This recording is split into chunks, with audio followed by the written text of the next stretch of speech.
Les vitraux de la cathédrale Notre-Dame de Paris projetaient des éclats de lumière colorés sur le sol de marbre, peignant une mosaïque éphémère au pied d'Éloise. Le silence était si lourd qu'on pouvait l'entendre, une nappe de velours tendue sur une assemblée retenant son souffle. Sous son voile de dentelle, son cœur battait une cadence effrénée, un oiseau pris au piège contre ses côtes. La voix du prêtre résonnait sous les voûtes séculaires, posant la question qui scellerait son destin à un homme qu'elle n'aimait pas. Elle inspira pour prononcer le mot, un simple « oui » qui la condamnerait à une vie de convenance et de sourire poli. Mais au moment où ses lèvres s'entr'ouvrirent, les immenses portes de chêne à l'autre bout de la nef s'ouvrirent à la volée avec un fracas assourdissant. Une silhouette masculine, grande et impérieuse, se dessina à contre-jour, une ombre menaçante qui fit taire jusqu'au murmure. Le temps sembla se figer, suspendu à l'arrivée de cet intrus dont la seule présence était un acte de guerre. L'homme s'avança dans l'allée centrale, ses pas résonnant avec une autorité qui glaça le sang de l'assistance. Ce n'était pas un invité égaré, mais un prédateur venu réclamer son dû. Le prince Alexandre, dans toute sa splendeur arrogante, marchait vers l'autel, ses yeux d'un bleu glacial fixés uniquement sur Éloise, ignorant le fiancé pétrifié à ses côtés, ignorant le prêtre bouche bée, ignorant les centaines de regards scandalisés. Chaque pas était une déclaration de pouvoir, une promesse de chaos. Éloise le reconnut instantanément. C'était lui, l'homme qu'elle avait humilié des mois plus tôt, sans connaître son titre ni la portée de son orgueil blessé. Une vague de terreur et, étrangement, une étincelle de défi la parcoururent. Il s'arrêta devant elle, son ombre la recouvrant entièrement, la séparant du reste du monde. L'air crépitait de tension, une tempête silencieuse sur le point d'éclater dans le lieu le plus sacré de la ville. Sa voix, lorsqu'il parla enfin, était basse, un grondement contenu, mais qui porta jusqu'au dernier rang. Ce mariage n'aura pas lieu. Ce n'était ni une question ni une suggestion, mais un décret royal. D'un geste à la fois lent et brutal, il tendit la main et écarta le voile du visage d'Éloise, dévoilant ses yeux écarquillés et ses lèvres tremblantes. Cet acte était d'une intimité choquante, une violation publique de la promesse qu'elle s'apprêtait à faire à un autre. Le scandale explosa dans la nef, les chuchotements se transformant en exclamations horrifiées. Il la regardait comme si elle lui appartenait déjà, comme si cette cérémonie n'était qu'une farce qu'il était venu interrompre. Le monde d'Éloise venait de basculer sous le regard de toute la haute société parisienne. Si cette histoire a déjà touché votre cœur, si vous ressentez l'injustice de ce moment suspendu, abonnez-vous pour suivre le destin d'Éloise et découvrir comment la haine peut parfois cacher les plus profondes passions. Le prince Alexandre saisit son bras, sa poigne ferme et sans appel, un contact qui brûla sa peau à travers le satin de sa manche. Le fiancé d'Éloise, sortant enfin de sa stupeur, tenta de s'interposer, mais un seul regard méprisant du prince suffit à le clouer sur place, impuissant et humilié. Alexandre tira doucement Éloise loin de l'autel, l'entraînant derrière lui comme un trophée de guerre. Sa somptueuse robe de mariée, symbole de son union avortée, balayait le sol froid, une traîne blanche de capitulation. Dans les premiers rangs, sa famille était figée, les visages décomposés par la honte et la peur, incapables de réagir face à une telle démonstration de force brute et d'autorité royale. Elle était arrachée à sa vie, à son nom, à son futur, en quelques secondes, sous les yeux de tous ceux qui étaient venus célébrer son bonheur. Elle n'était plus la mariée, mais la captive, et son chemin vers l'autel s'était transformé en une marche vers l'inconnu. Il la fit sortir de la cathédrale sans un mot de plus, la lumière du jour l'aveuglant après la pénombre sacrée. Dehors, sur le parvis, un carrosse noir aux armoiries royales attendait, les chevaux piaffant d'impatience. Des gardes en uniforme impeccable formaient une barrière infranchissable, tenant à distance la foule des invités stupéfaits qui commençaient à sortir de l'église. Alexandre la fit monter dans le véhicule sans ménagement, le velours rouge des sièges contrastant violemment avec la blancheur de sa robe.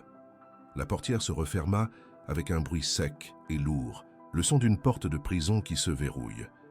Éloise se retrouva seule avec son ravisseur, dans le silence confiné de l'habitacle. Elle était sa prisonnière, assise en face de l'homme qui avait orchestré sa ruine publique par pur orgueil, et le monde extérieur avec sa vie d'avant n'existait déjà plus. Le carrosse s'ébranla. l'emportant loin de Paris, loin de tout ce qu'elle avait connu. Le regard d'Alexandre pesait sur elle, intense et scrutateur. Il attendait des larmes, de la peur, une soumission qui viendrait nourrir sa vengeance. Mais derrière le choc et l'humiliation qui brûlaient en ses joues, une autre émotion commençait à naître dans le cœur d'Éloise, une froide et pure colère. Elle avait été traitée comme un objet, une possession à réclamer, mais elle refusait d'être brisée. Alors que la ville disparaissait derrière eux, elle se jura silencieusement de ne jamais lui donner la satisfaction de sa défaite. Une guerre venait d'être déclarée dans le silence de ce carrosse. La question qui hantait son esprit n'était pas où il l'emmenait, mais comment en était-elle arrivée là? Comment un seul regard, échangé des mois auparavant avec un étranger arrogant, avait-il pu déclencher une telle tempête et la mener captive vers le cœur sombre d'un prince blessé? 3 mois avant ce jour funeste, avant que les portes de la cathédrale ne s'ouvrent sur son cauchemar, Éloise était la reine incontestée de Paris. Elle n'était pas une princesse de sang, mais son héritage et son esprit acéré lui conféraient un pouvoir que bien des têtes couronnées enviaient.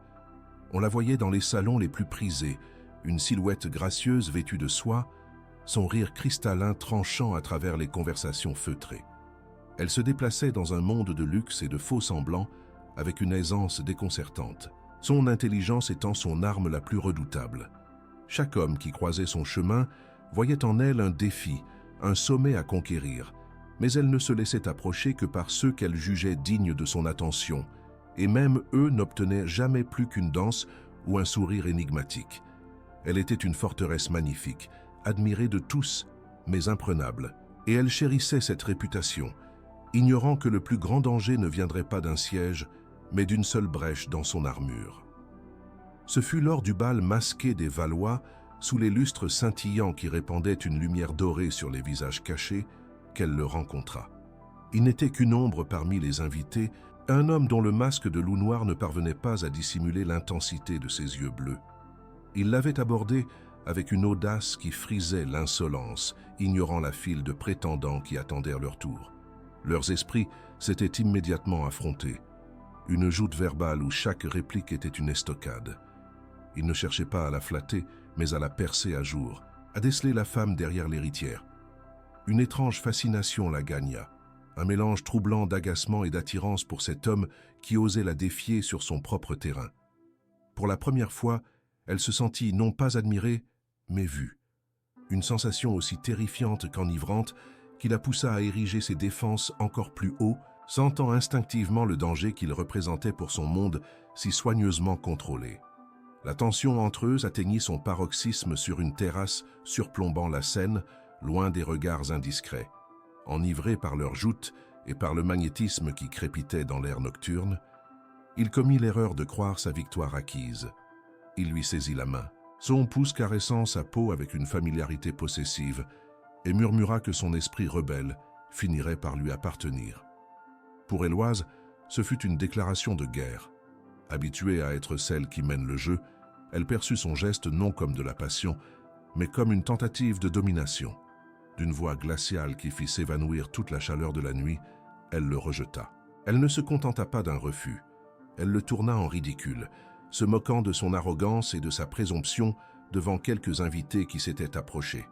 Elle le laissa là, seul et humilié sous la lune, sans savoir qu'elle venait de blesser à mort l'orgueil d'un prince, un homme qui n'oubliait jamais une offense.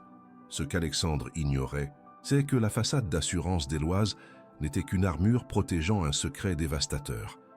La fortune de sa famille, autrefois colossale, s'effondrait sous le poids de dettes cachées et d'investissements désastreux. Son père, un homme brisé par la honte, avait arrangé son mariage avec le duc de Montaigne, un homme respectable mais sans passion, dont l'union sauverait leur nom de l'opprobre public. Éloise était le sacrifice nécessaire, la monnaie d'échange pour préserver les apparences.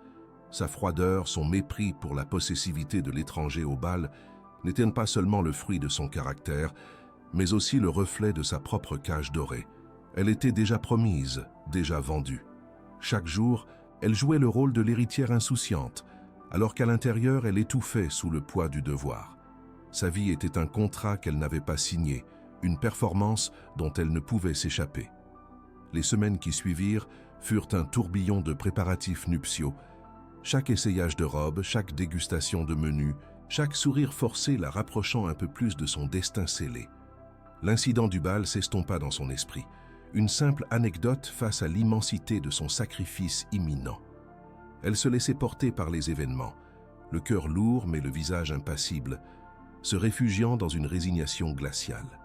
Elle observait son reflet dans les miroirs de la demeure familiale, voyant une étrangère parée pour l'autel, une poupée magnifique dont on tirait les ficelles. La peur était sa compagne silencieuse, la peur d'une vie sans amour, sans choix, une existence où elle ne serait plus qu'un nom associé à une fortune sauvée. Elle se sentait piégée, non pas par un homme, mais par le monde entier, par les attentes d'une société qui valorisait plus le patrimoine que le bonheur d'une femme. La veille du mariage, assise seule devant la fenêtre de sa chambre, elle contemplait Paris qui s'illuminait. La ville semblait lui murmurer des promesses de liberté qu'elle ne pourrait jamais saisir. Sa vulnérabilité était à son comble. Elle était une reine sur le point d'être déchue, une combattante qui avait accepté sa défaite sans même livrer bataille. Son seul point faible, celui qu'elle avait toujours tenté de dissimuler, était ce besoin viscéral de contrôle sur sa propre vie. Un contrôle qu'elle était sur le point de perdre à jamais. Elle était matériellement riche, mais émotionnellement en faillite, suspendue entre la peur de son avenir et le regret d'un passé où elle aurait pu faire d'autres choix. C'est dans cet état de désespoir silencieux qu'elle s'apprêtait à marcher vers l'autel, ignorant que l'homme qu'elle avait humilié se tenait déjà aux portes de la ville, prêt à lui offrir non pas la liberté, mais une autre forme de captivité, une tempête qui allait tout anéantir pour tout reconstruire. Le silence dans le carrosse était devenu une entité à part entière, un troisième passager lourd et oppressant. Éloise sentait chaque chaos de la route comme une secousse la projetant plus loin de sa vie, plus profondément dans l'inconnu.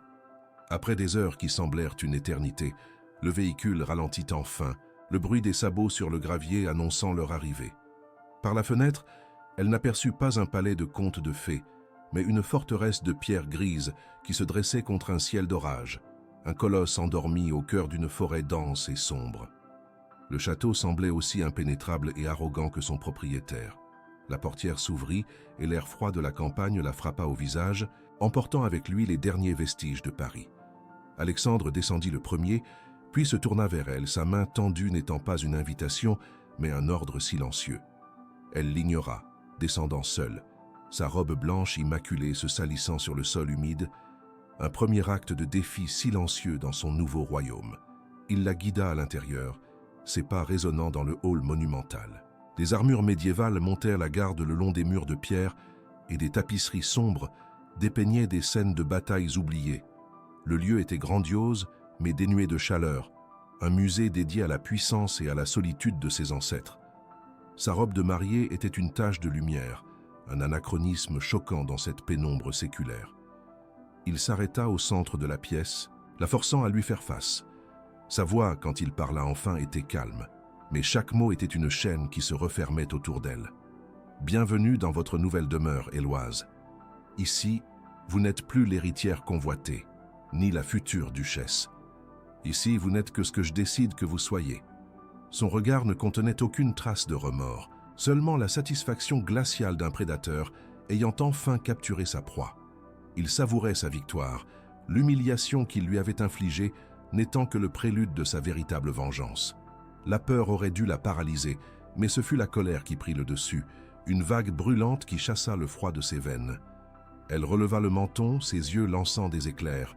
« Votre demeure, ceci est une prison, et vous n'êtes rien de plus qu'un geôlier arrogant. Pensez-vous réellement que m'enfermer ici lavera l'affront que votre ego a subi? Vous n'êtes pas un prince, vous n'êtes qu'un enfant capricieux qui a brisé un jouet parce qu'il ne pouvait pas l'avoir. » Chaque mot était ciselé avec le mépris qu'elle avait perfectionné dans les salons parisiens, son unique arme contre sa force brute.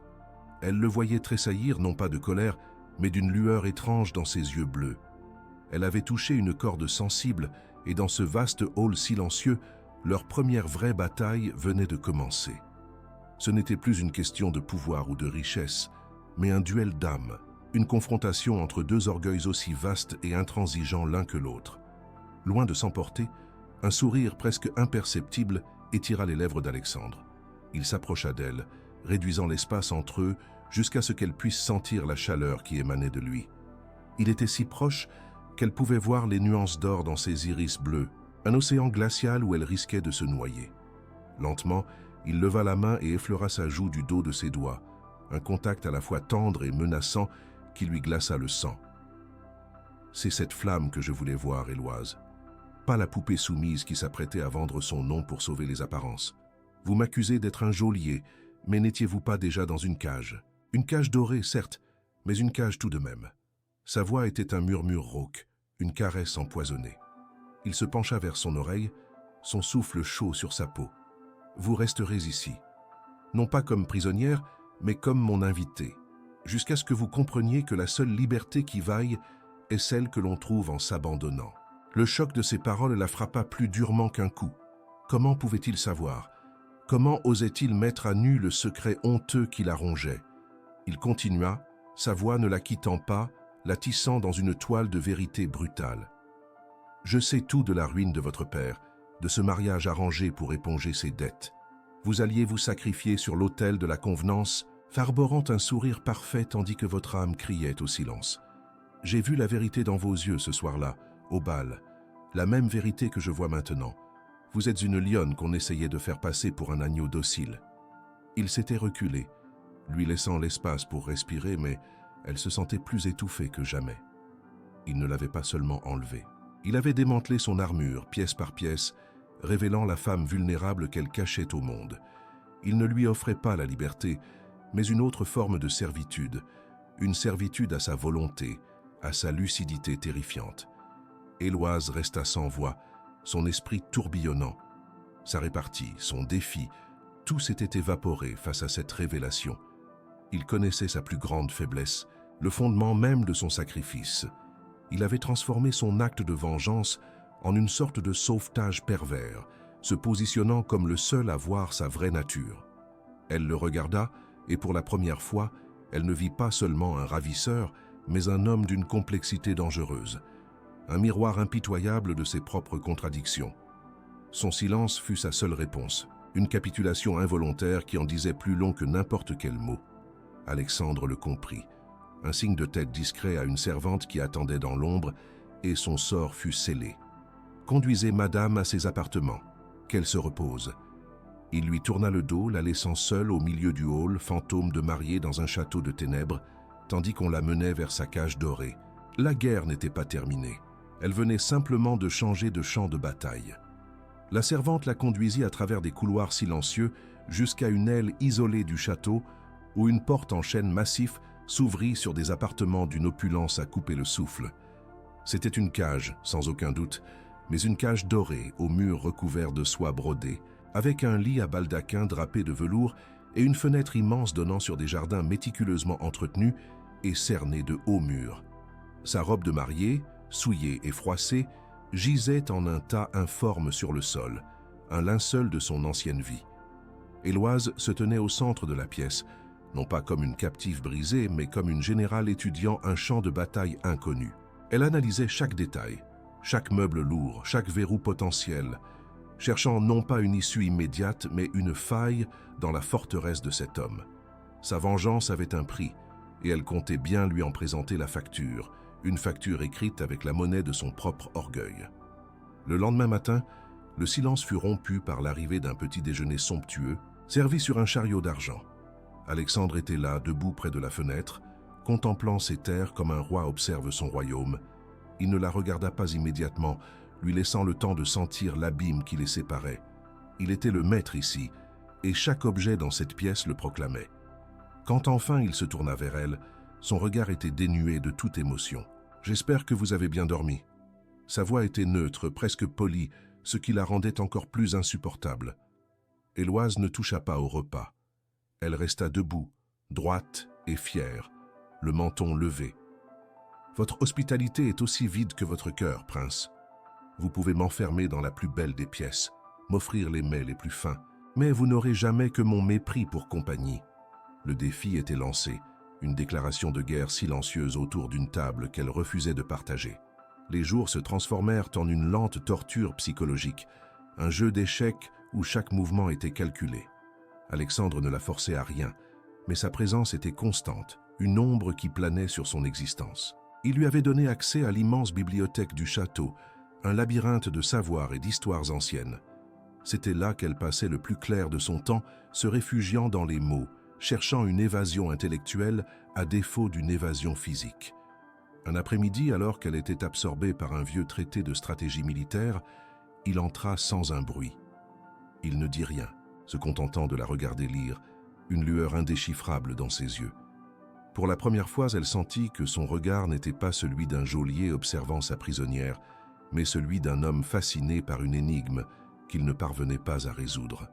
Cette fissure dans son armure de froideur était à la fois une menace et une promesse, un signe que sa résistance commençait à l'atteindre. Une semaine s'était écoulée, une éternité suspendue entre les murs de pierre.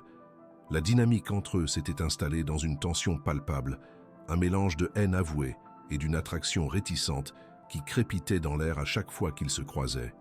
C'est alors qu'un nouveau personnage fit son entrée sur cette scène isolée, la duchesse Isabelle, la tante d'Alexandre, une femme au port altier et au regard aussi tranchant qu'un éclat de glace. Son arrivée fut annoncée avec tout le faste dû à son rang, et sa première rencontre avec Éloise fut un affrontement silencieux. La duchesse la toisa de la tête aux pieds, son dédain à peine voilé pour la marchande parisienne que son neveu avait ramenée comme un trophée barbare. Isabelle incarnait la vieille garde, la tradition et la pureté du sang royal, et elle voyait en Éloise une souillure, une intruse qui menaçait l'équilibre fragile de leur monde. Sa présence ajoutait une nouvelle couche de pression, un ennemi visible dans cette guerre invisible. La raison de la venue d'Isabelle devint rapidement claire. Alexandre organisait le bal annuel de la famille royale, un événement grandiose, destiné à réaffirmer son pouvoir et à présenter ses alliances. Et cette année, il avait un objectif supplémentaire, présenter Éloise. Pas comme sa captive, mais comme sa future épouse. L'annonce lui fut faite lors d'un dîner glacial en présence de la duchesse. Les mots d'Alexandre tombèrent comme une sentence. « Vous serez à mes côtés, Éloise.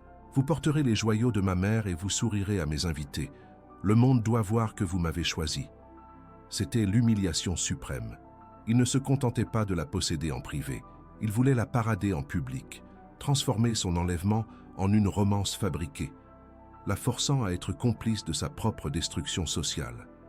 La duchesse Isabelle savourait ce moment, son sourire fin étant la promesse d'un supplice public à venir pour la jeune femme qui avait osé défier un prince. Les préparatifs du bal commencèrent, transformant le château en une ruche effervescente. Des couturières arrivèrent de la capitale avec des montagnes de soie et de satin, des étoffes somptueuses pour une prisonnière qu'on s'apprêtait à exhiber. Éloise subissait les essayages avec une passivité glaciale, son corps un mannequin inerte entre les mains des habilleuses.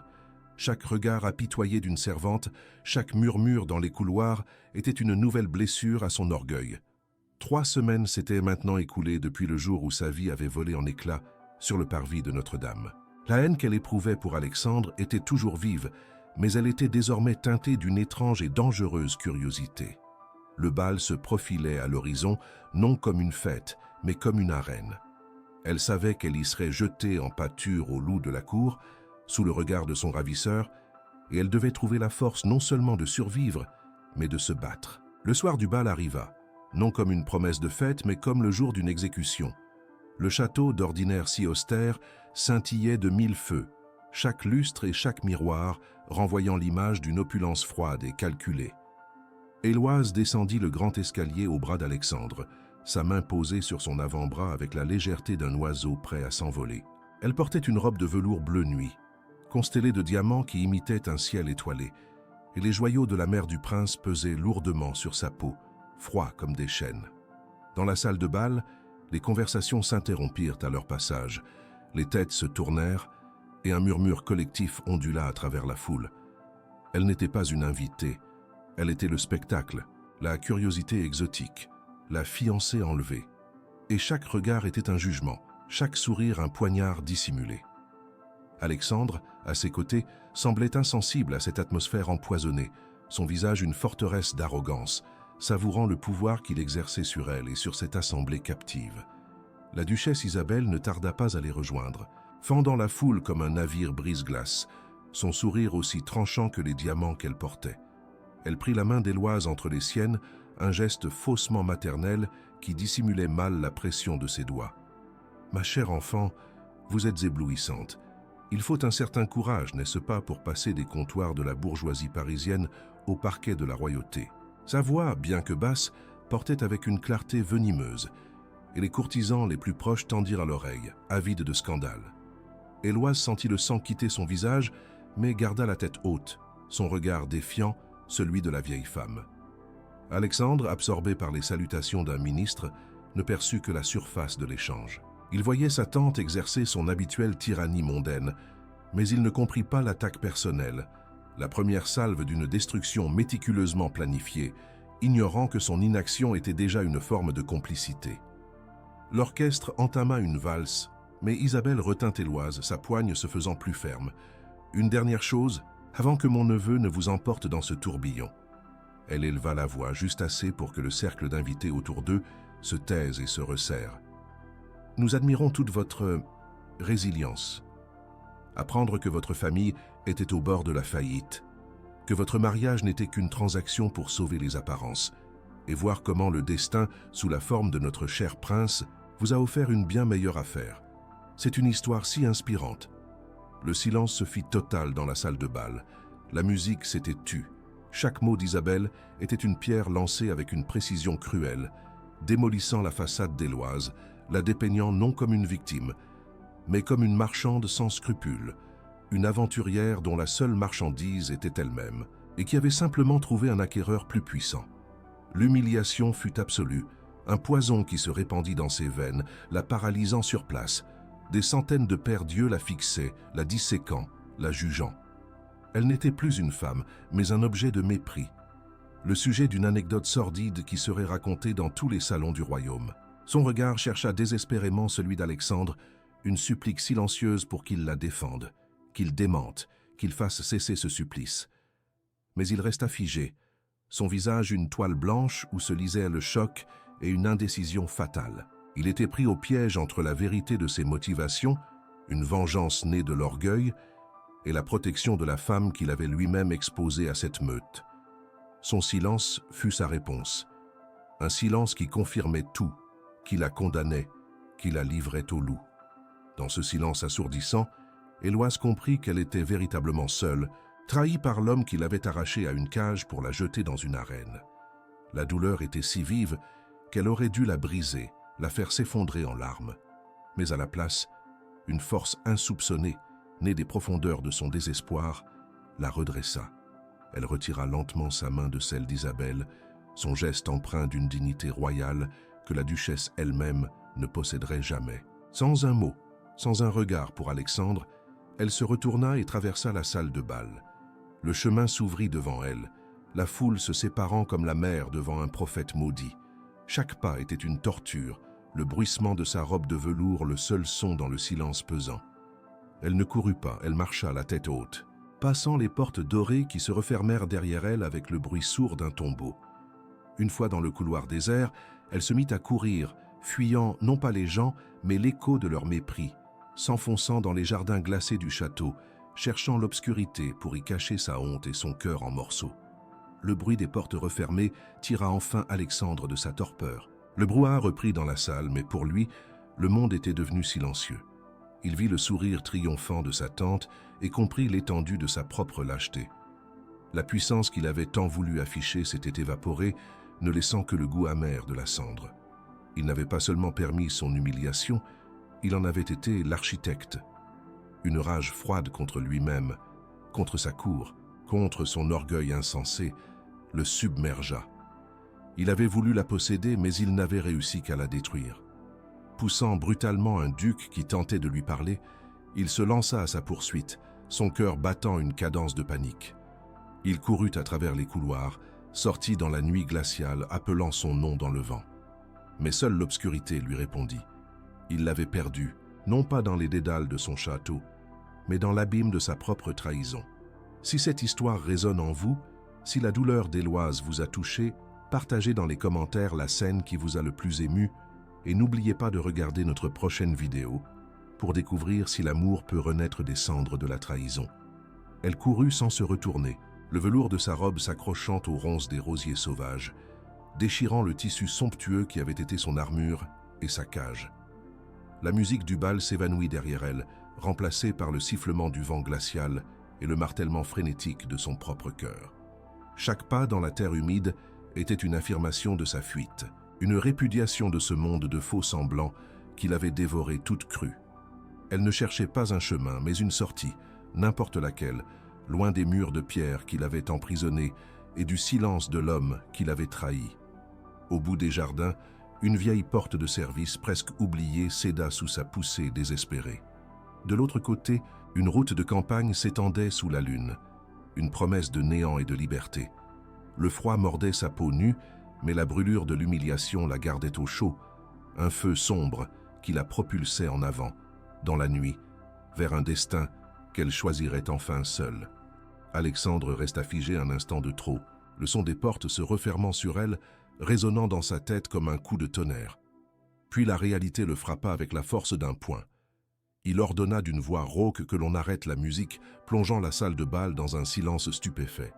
Sans un regard pour sa tante ou pour les visages curieux qui l'entouraient, il se lança à sa poursuite. Dans les jardins, il ne trouva que les traces de sa course, un morceau de velours bleu accroché à une épine, une empreinte délicate dans la boue. Il mobilisa ses gardes, leurs torches dessinant des cercles de lumière dans l'obscurité, leurs appels se perdant dans le vent. Mais la nuit était vide, silencieuse. Pour la première fois de sa vie, son pouvoir, son titre, sa richesse ne servaient à rien. Il était juste un homme, seul dans le froid, criant le nom d'une femme qu'il avait lui-même poussée dans les ténèbres, réalisant que la seule chose qu'il voulait posséder était la seule chose qu'il venait de perdre, irrémédiablement. 3 semaines s'étaient écoulées, 3 semaines qui avaient transformé Héloïse. Elle avait trouvé refuge dans le ventre bouillonnant de Paris, mais loin des quartiers dorés de son enfance. C'était à Montmartre, dans une chambre de bonne minuscule sous les toits, qu'elle avait commencé sa nouvelle vie. Le premier jour, elle avait vendu un des diamants de sa robe à un prêteur sur gage, échangeant un éclat de son passé contre quelques semaines de survie. Ses mains, autrefois habituées à la soie et à l'ivoire des touches d'un piano, étaient maintenant rougies par le travail dans une blanchisserie, l'odeur de la lessive imprégnant ses cheveux et ses vêtements simples. Elle était devenue une ombre parmi les ombres, son nom et son histoire effacés. Cette pauvreté était une épreuve, mais aussi une étrange libération. Personne n'attendait rien d'elle, personne ne la jugeait.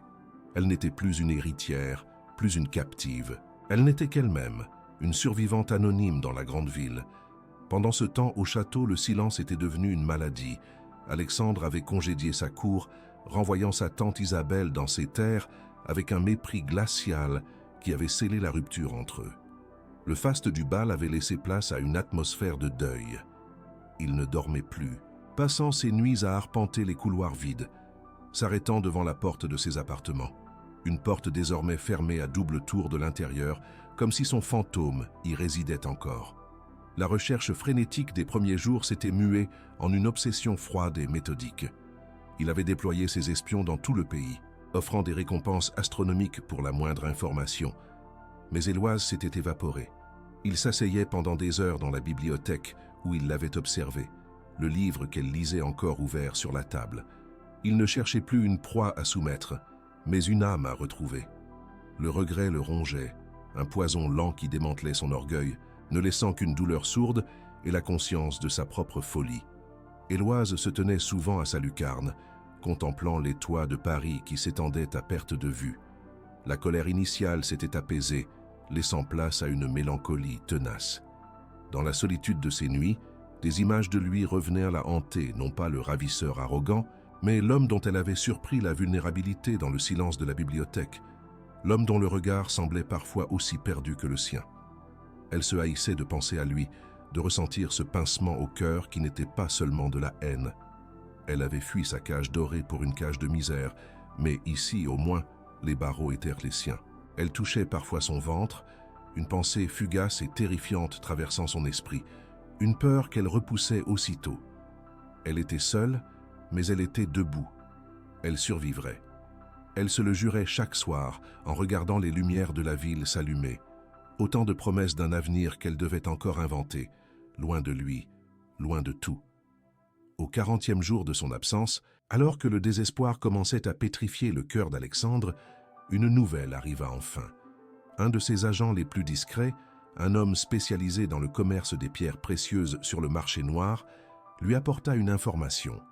Un diamant, d'une taille et d'une pureté exceptionnelles, correspondant parfaitement à une des pierres du collier de sa mère, avait été vendu à vil prix 3 semaines plus tôt. Le bijoutier, un homme peu scrupuleux du quartier du Marais, s'était souvenu de la vendeuse. Une jeune femme d'une beauté saisissante mais aux vêtements en lambeaux, dont la dignité contrastait violemment avec son état de détresse. C'était elle. Alexandre sentit son sang se glacer puis bouillir. La piste était mince, mais c'était une piste. Il savait maintenant où chercher. Il n'en verrait personne. Il irait lui-même, non pas en prince venant réclamer son dû, mais en homme venant implorer son pardon, prêt à fouiller chaque ruelle de Paris pour la retrouver. Le prince Alexandre quitta son château à l'aube, sans escorte ni apparat, un simple cavalier fendant la brume matinale. Il n'était plus le monarque vengeur, mais un homme hanté par un silence plus assourdissant que n'importe quelle rébellion. La piste du diamant était son unique fil d'Ariane dans le labyrinthe de son propre remords. Chaque lieu qui le rapprochait de Paris était une étape de sa pénitence, le vent glacial fouettant son visage comme pour le punir de sa froideur passée. Il ne cherchait plus à posséder, mais à comprendre comment il avait pu être si aveugle, comment son orgueil avait pu construire une prison non seulement pour elle, mais aussi pour lui-même. Le château derrière lui n'était plus un symbole de pouvoir, mais un mausolée de sa solitude. Il ne chevauchait pas vers une reconquête, mais vers une possible absolution, sachant pertinemment qu'il ne la méritait sans doute pas, mais incapable de vivre un jour de plus dans le vide qu'elle avait laissé. Paris l'accueillit non pas avec les splendeurs qu'il connaissait, mais avec le visage gris de ses quartiers populaires. Il commença sa quête dans le dédale des rues du Marais, un prince déguisé en simple bourgeois, son regard habitué aux dorures se heurtant à la pauvreté crue. Il montra le dessin du diamant à des dizaines de prêteurs sur gage, d'orfèvres et de receleurs, essuyant des regards méfiants, des haussements d'épaules et des portes fermées. L'argent, qui lui avait toujours tout ouvert, ne lui achetait ici que du dédain. Il sentait pour la première fois le poids de l'anonymat, l'impuissance de n'être qu'un homme cherchant une femme dans une mer de visages indifférents. Il arpentait les pavés humides du matin au soir, l'odeur de charbon et de misère s'imprégnant dans ses vêtements, chaque pas le dépouillant un peu plus de son arrogance, le ramenant à l'essentiel, la silhouette d'une femme qu'il avait brisée et qu'il devait retrouver à tout prix. Après plusieurs jours d'une recherche vaine qui le laissait au bord du désespoir, un indice fragile lui fut enfin offert. Ce ne fut pas un marchand, mais une vieille blanchisseuse au regard fatigué qui reconnut sa description. Elle parla d'une nouvelle venue, embauchée quelques semaines plus tôt. Une jeune femme d'une beauté triste, aux mains trop douces pour le rude travail du lavoir et dont la posture trahissait une noblesse qu'elle tentait de dissimuler. Elle avait travaillé avec acharnement, silencieusement, avant de disparaître aussi mystérieusement qu'elle était apparue, après avoir loué une chambre de bonne sur la butte Montmartre. Le cœur d'Alexandre s'emballa. Montmartre, le quartier des artistes et des miséreux, un village dans la ville, un labyrinthe de ruelles escarpées. C'était là qu'elle se cachait sous les toits de Paris, aussi proche et aussi lointaine que les étoiles. Il avait enfin une direction, un espoir ténu auquel se raccrocher. La montée vers Montmartre fut une ascension physique et spirituelle. Alexandre laissa son cheval et gravit les escaliers interminables, le souffle court, chaque marche le rapprochant du moment qu'il redoutait et espérait plus que tout. Il se sentait étranger dans ce monde bohème, ses bottes de luxe détonnant sur les pavés usés. Il trouva enfin l'immeuble décrépit que la blanchisseuse lui avait indiqué, une bâtisse modeste dont la façade lépreuse semblait porter toute la misère du monde. Il monta les 6 étages dans une cage d'escalier étroite et sombre, le bois grinçant sous ses pas. L'air se raréfiant semblait chargé des vies modestes qui s'entassaient là. Arrivé au dernier palier, il n'y avait qu'une seule porte, une simple porte en bois écaillée. Derrière elle se trouvait la fin de sa quête, l'épicentre du tremblement de terre qui avait secoué sa vie. Il leva la main, hésita une seconde, puis frappa doucement. le son semblant résonner dans tout son être. La porte s'entr'ouvrit, et elle était là. Le choc fut si violent qu'il lui coupa le souffle. Ce n'était plus l'héritière flamboyante, ni la captive en robe de velours. C'était une femme au visage pâle, fatiguée, ses cheveux dénoués tombant sur les épaules d'une simple robe de toile rêche. Elle était plus mince, et une ombre nouvelle habitait ses yeux. Quand elle le vit, la surprise initiale laissa place à un masque de glace impénétrable. Aucune peur, aucune larme, juste un froid polaire qui aurait pu éteindre un incendie. Elle ne recula pas, ne cria pas. Elle se tint sur le seuil de sa misérable chambre, comme une reine devant les portes de son royaume déchu, le protégeant du seul envahisseur qu'elle craignait encore. Le silence s'étira, lourd de tout ce qui n'avait pas été dit, de toute la douleur infligée et subie. Il ne vit pas une femme brisée, mais une forteresse reconstruite, pierre par pierre, dans la solitude et le dénuement. Il murmura son nom et le son sembla sacrilège dans ce lieu de silence. Héloïse. Sa voix était rauque, brisée par l'émotion et l'épuisement. Il s'attendait à ce qu'elle lui claque la porte au nez, mais elle resta immobile, le regardant comme s'il était un fantôme. Alors, il fit la seule chose possible, la seule chose qui pouvait espérer franchir l'abîme qui les séparait. Il ne demanda rien, n'ordonna rien. Il mit à nu sa propre défaite. « Je ne suis pas venu vous reprendre, Héloïse. Je suis venu parce que sans vous, mon château est une tombe et mon titre un fardeau. Je suis venu parce que l'homme qui vous a humilié est mort ce soir-là et que celui qui se tient devant vous ne sait plus vivre dans le monde que vous avez quitté. » Ces mots n'étaient pas une excuse, mais une confession. Pour la première fois, elle vit une fissure dans son regard d'acier, une vulnérabilité si profonde qu'elle en fut déstabilisée. Elle ne répondit pas, mais elle ne ferma pas la porte. Elle resta là, suspendue entre la haine et une lueur d'incrédulité. Il fit un pas de plus, franchissant le seuil, non pas de la chambre, mais de son âme. L'air entre eux était lourd de non-dits, de semaines de silence et de douleur. Alexandre baissa les yeux, un geste d'humilité si étranger à sa nature qu'il en parut plus bouleversant que n'importe quelle démonstration de force. « Ma vengeance était un cri dans le vide, Héloïse. J'ai cru qu'en vous possédant, je comblerais le gouffre que votre mépris avait creusé en moi. Mais chaque jour passé dans ce château sans vous, chaque couloir silencieux, chaque pièce vide, ne faisait que me renvoyer l'écho de ma propre solitude. J'ai arraché une reine à son trône pour la mettre dans une cage, sans comprendre que le véritable prisonnier, c'était moi, enchaîné à un orgueil qui me dévorait de l'intérieur. Je n'ai pas seulement détruit votre mariage, j'ai anéanti la seule chance de bonheur que j'avais jamais entrevue. » Une larme solitaire traça un sillon sur la joue d'Héloïse, une brèche dans la forteresse de sa rancœur. Elle trouva enfin la force de parler, sa voix tremblante mais acérée, une lame de verre brisée. « Votre solitude, pendant que vous arpentiez vos couloirs dorés, je vendais mes bijoux pour un morceau de pain. Je lavais le linge d'inconnu jusqu'à ce que mes mains saignent, chaque goutte de sueur me rappelant le prix de votre orgueil blessé. Vous parlez de vide, mais avez-vous connu le froid qui transperce des vêtements usés, la faim qui tord les entrailles, la honte qui vous courbe le dos dans la rue? Vous m'avez arraché à une cage, dites-vous. Vous m'avez simplement jeté dans une autre, plus cruelle, plus réelle.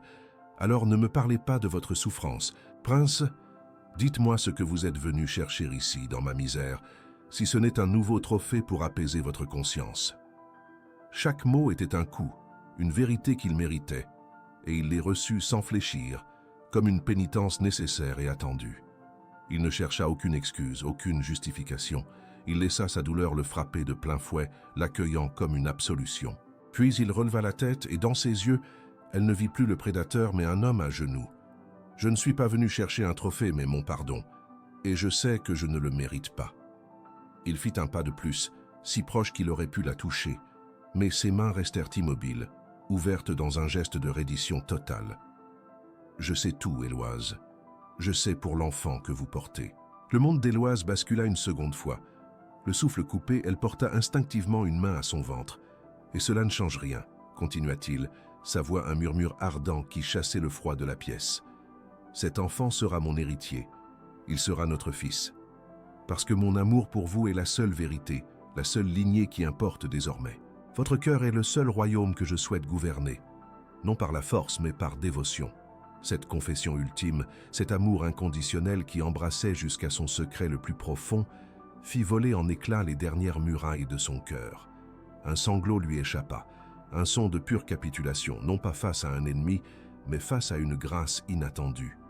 Elle s'effondra contre lui, et ses bras se refermèrent autour d'elle, la retenant, la protégeant, l'ancrant dans un monde qui venait de retrouver son sens. Il n'y avait plus de prince ni d'héritière, plus de ravisseur ni de captive, seulement deux âmes brisées qui se retrouvaient enfin. Il enfouit son visage dans ses cheveux, respirant son parfum comme un homme qui retrouve l'air après avoir manqué de se noyer. Cet instant n'était pas une victoire, mais une trêve sacrée, une promesse silencieuse que la guerre était terminée, et que des ruines de leur orgueil, quelque chose de nouveau et de plus fort, pouvait enfin commencer à grandir.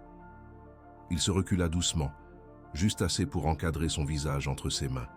Ses pouces effleurèrent ses joues humides, essuyant les larmes qui continuaient de couler, des larmes non plus de douleur, mais de libération. Leurs regards se croisèrent, et pour la première fois, ils se virent entièrement, sans artifice, sans armure. La vulnérabilité de l'un se reflétait dans celle de l'autre, créant un lien plus puissant que n'importe quelle chaîne. Il se pencha et posa ses lèvres sur les siennes. Ce ne fut pas un baiser de passion dévorante, mais un contact tendre, une communion, le sceau d'un pardon mutuel. C'était un baiser qui parlait de nuits solitaires, de regrets amers et d'un espoir fou. « Pardonne-moi » murmura-t-il contre sa bouche. « Rentrons à la maison, Éloise. Notre maison. » Et dans ce simple mot, « notre », il lui offrait non seulement son château, mais son avenir, sa vie, son âme tout entière. Elle ne répondit pas avec des mots, mais par un hochement de tête, un abandon total à cette nouvelle réalité. Il la souleva dans ses bras sans effort, la portant hors de cette chambre qui avait été son refuge et sa prison. En descendant les escaliers usés de Montmartre, il la tenait non comme un trophée, mais comme le cœur même de son royaume retrouvé. La route serait longue. Il lui promit 1 mois à Paris, dans une demeure discrète, loin des regards de la cour. 1 mois pour qu'elle puisse se reconstruire, reprendre contact avec sa famille, non comme une victime de scandale, mais comme une femme qui avait choisi son destin. Ensuite, et seulement ensuite, ils retourneraient au château. Non plus comme le théâtre de leur conflit, mais comme le berceau de leur famille. Le symbole de leur consécration finale ne serait pas une couronne ou un contrat, mais le jour où ils franchiraient ensemble le grand portail, main dans la main, en présentant au monde leur héritier, l'enfant de l'amour qui avait triomphé de l'orgueil. 1 an s'était écoulé, 1 an qui avait lavé la pierre grise du château de toute sa froideur pour la teinter de la chaleur d'un foyer. La forteresse d'Alexandre n'était plus une prison, mais un sanctuaire où les rires d'un enfant résonnaient désormais sous les hautes voûtes, chassant les fantômes de la solitude. Le petit Louis, avec ses yeux bleus hérités de sa mère et une mèche de cheveux sombres comme ceux du prince qu'il avait réclamé comme sien, était devenu le soleil autour duquel leur nouvelle vie tournait. Éloise n'arpentait plus les couloirs comme une captive cherchant une issue, mais comme une reine qui avait conquis son royaume non par la naissance ou la conquête, mais par la force de son cœur. La transition avait été douce, un printemps après un hiver trop long, chaque jour effaçant un peu plus les cicatrices du passé et tissant les fils d'un avenir qu'ils construisaient ensemble, loin du tumulte du monde, dans la paix de leurs murs retrouvés. Le jour de la consécration arriva, non pas dans une cathédrale parisienne sous le poids d'un mariage forcé, mais dans la grande salle du trône du château, devant toute la cour assemblée. Alexandre se tenait au centre, non pas en guerrier, mais en souverain, Éloise à ses côtés, tenant leur fils dans ses bras. D'une voix claire et forte qui ne laissait place à aucun doute, il fit une annonce qui secoua les fondements de la monarchie. Tenant un ancien parchemin, la loi ancestrale qui exigeait un héritier de sang pur pour la succession, il le déchira en 2 devant les yeux stupéfaits de l'assemblée. « Ma lignée ne sera pas définie par le sang, mais par le cœur. Mon fils, Louis, est l'héritier de ce trône, et mon amour pour sa mère est la seule loi que ce royaume reconnaîtra désormais. » Un silence de mort accueillit ces paroles, avant qu'un murmure d'approbation ne s'élève, scellant la défaite de la duchesse Isabelle et la victoire d'un amour plus puissant que n'importe quelle tradition. La cérémonie terminée, ils traversèrent les couloirs main dans la main, qu'un geste simple qui était devenu le langage de leur quotidien. Ces mêmes couloirs qu'elle avait arpentés avec peur et défi étaient maintenant le théâtre de leur bonheur tranquille. Ils passèrent devant la bibliothèque, où leur guerre d'esprit avait commencé, et un sourire complice s'échangea entre eux. Dans le grand hall où ils l'avaient accueilli avec des mots de défi, le berceau de Louis trônait désormais près de la cheminée monumentale, symbole de la vie nouvelle qui avait pris racine dans ce lieu de confrontation. Leur journée n'était plus rythmée par la tension et les silences pesants, mais par les besoins de leur enfant, les promenades dans les jardins désormais ouverts, et les soirées passées à lire près du feu, non plus comme deux adversaires, mais comme deux âmes qui avaient retrouvé leur port d'attache l'une dans l'autre. La bibliothèque était devenue leur sanctuaire. Là où ils l'avaient autrefois épié, fasciné et irrité par sa force, ils s'asseyaient maintenant à ses côtés, leurs épaules se frôlant, partageant le silence confortable de la lecture.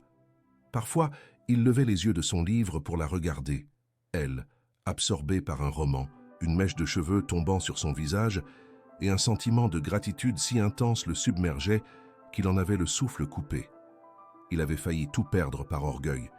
Il avait cru vouloir la briser, alors qu'en réalité, il cherchait désespérément quelqu'un d'assez fort pour le reconstruire. Elle était cette force, cette lumière qui avait dissipé les ombres de son âme. Il se souvenait de leur première joute verbale au bal masqué et réalisait que même alors, au milieu de la provocation, son cœur avait reconnu le sien, bien avant que son esprit ne consente à l'admettre.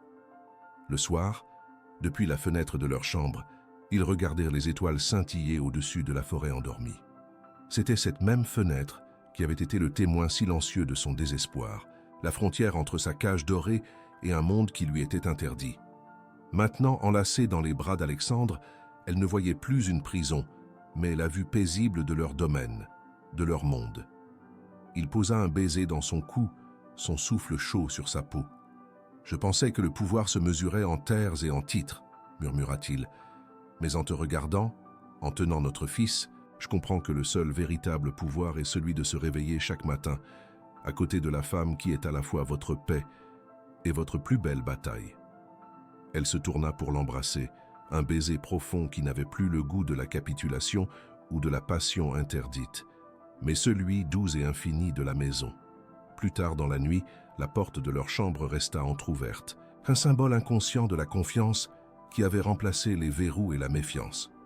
Alexandre se leva et alla jusqu'au berceau de Louis, veillant sur le sommeil paisible de l'enfant qui n'était pas de son sang, mais qui était entièrement de son cœur. Éloise le rejoignit, posant sa tête sur son épaule, leurs silhouettes unies dans le clair de lune. Ils ne dirent rien, contemplant ensemble le miracle de leur famille, le fruit improbable de la haine, de l'orgueil et d'une rédemption inespérée. Le prince qui avait envahi un mariage pour assouvir une vengeance avait finalement trouvé sa couronne, non pas sur sa tête, mais dans les mains de la femme qu'il aimait et dans le visage endormi de leur fils.